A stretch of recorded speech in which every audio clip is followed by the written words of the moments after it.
Ma'am आपको? मैं doctor Poonam Gupta हूँ, मुरादाबाद से।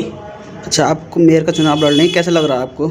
मुझे तो बहुत अच्छा लग रहा है, बहुत कुछ करना चाहती हूँ जीवन में और इसीलिए मैंने मेयर पद के लिए अपना आवेदन किया है कि मैं मुरादाबाद के लिए कुछ करना चाहती हूँ। और लोग भी बहुत कुछ करते हैं, लेकिन मैं भी कर्मठता के साथ और जुझारू होकर कुछ करना चाहती हूँ। अच्छा, कुछ अलग करना चाहती हैं? अलग तो हाँ और नहीं भी। अलग इसलिए कि मैं जो समस्याएं रह गई हैं, जो मैं रात दिन देखती हूँ। मैं मुरादाबाद में ही जन्मी और पलपी हूँ। पूरा जीवन मैंने मुरादाबाद के कण कण के साथ बिताया है। हर गली मोहल्ले से मेरा जीवन गुजारा है। तो इसीलिए मैंने जो वहाँ समस्याएं देखी हैं, जो बहुत बड़ी समस्या है वो तो जाम की है। जब स्कूल छूटते हैं तो जाम देखने लायक होता है। लोग त्राई त्राई मचाते हैं और गर्मियों के दिनों में तो विशेषकर लोग बहुत परेशान होते हैं। उसके लिए मैं चाहती हूँ कि मुरादाबाद में सड़कों का चौड़ीकरण हो और पुलिस व्यवस्था भी सुचारू हो, उसे भी कर्मठता के साथ काम करें। मैं प्रभा देवी गर्ल्स इंटर कॉलेज से हूँ, टीचर हूँ वहाँ की।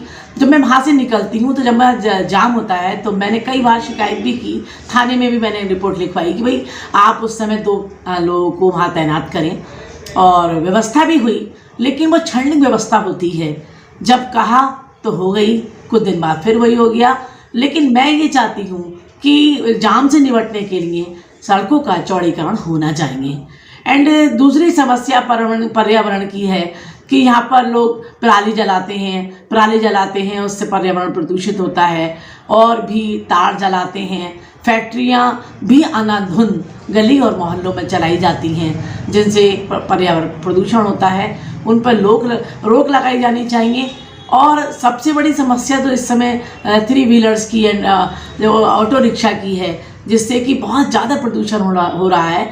उनका भी संचालित बैटरियों के द्वारा उनका संचालन होना चाहिए। अच्छा, आपने इलेक्शन पहले भी लड़ा था या पहली बार आप मेयर का चुनाव लड़ रही हैं? नहीं, मैंने इलेक्शन तो नहीं लड़वाया है। अच्छा। हाँ, बचपन से मैंने कई इलेक्शंस में प्रतिभाग किया, लोगों के साथ दौड़ी घूमी। लेकिन अभी मैंने फ़िलहाल हरिओम मिश्रा जी विधायक के पद से लड़े थे यहाँ मुरादाबाद से। तो मैं उनके इलेक्शन के लिए भी मैं MDA और सब्जी मंडीगंज के बहुत सारे एरियो में घूमी। उससे पहले पार्षद का चुनाव हुआ दीपक गोयल जी का, उनके चुनाव में मैंने बहुत भाग लिया। रोज़ मैं उनके प्रचार के लिए गई। और उसके बाद दिनकर गोयल जी का चुनाव हुआ, उसके लिए भी मैंने प्रचार में रोज़ 1.5 महीना उनके साथ लगाया और उन्हें जिताया। दीपक जी को भी जिताया और उनकी वाइफ रीना गोयल खड़ी हुई, उनका चुनाव भी लड़वाया। एक देवर थे मेरे हैं अतुल चंद्रा, उनका भी मैंने चुनाव लड़वाया। लेकिन मैंने सोचा कि क्यों ना मैं भी एक बार अपनी किस्मत को आजमाऊं, क्योंकि जब तक आदमी के पास सत्ता नहीं होती, मैं काम बहुत करती हूँ लेकिन उसकी गिनती नहीं होती।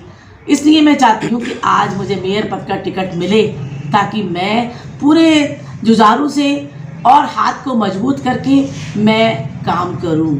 अगर आप जीत के आते हैं तो किस किस समस्या का समाधान करेंगे? देखिए, मैंने तो पहले ही बता दिया कि सबसे बड़ी समस्या तो यहाँ जाम की है। मैं उसको पूरी तरीके से मिटाने का प्रयास करूँगी। नहीं, बहुत सी समस्या महिलाओं के लिए कुछ करना महिलाओं के लिए तो बीजेपी सरकार ने बहुत काम किए हैं। मैं बधाई की वो पात्र हैं कि आज नारी बहुत स्वतंत्रता के साथ, मैं मिशन शक्ति प्रभारी हूँ और मैंने मिशन शक्ति के लिए बहुत काम किया है। मिशन शक्ति के लिए बहुत रैलियाँ निकाली हैं, बहुत बच्चों को मैंने अपने तैयार किया है। तो लेकिन फिर भी नारी को आवश्यकता अब भी है किसी के साथ देने की। और मैं पूरे तरीके से प्रयास करूंगी कि जो समस्याएं अभी रह गई हैं, निदान नहीं हो पाया, मैं उनका निदान करने की कोशिश करूंगी। अच्छा, आप जनता को कोई संदेश देना चाहती हूँ? हाँ, मैं जनता को यही संदेश देना चाहती हूँ कि देखिए, टिकट तो मुझे ऊपर से मिलेगा, लेकिन जिताएंगे आप। अगर आप कुछ चाहते हैं, मैंने बचपन से अब तक समाज के लिए किया। मेरे पिताजी धर्मात्मा शरण जनता सेवक समाज, उन्होंने अपना कण कण, अपना तन और मन पूरा समाज को दिया। आज आपकी बारी है। अगर मुझे टिकट मिलता है तो आप मुझे जिताएं, मुझे वोट दें। और अगर आप थोड़ा सा भी समाज और देश को प्यार करते हैं तो मुझे चुनें, क्योंकि मैं वही करूँगी जो सही होगा, गलत नहीं। ठीक है, धन्यवाद।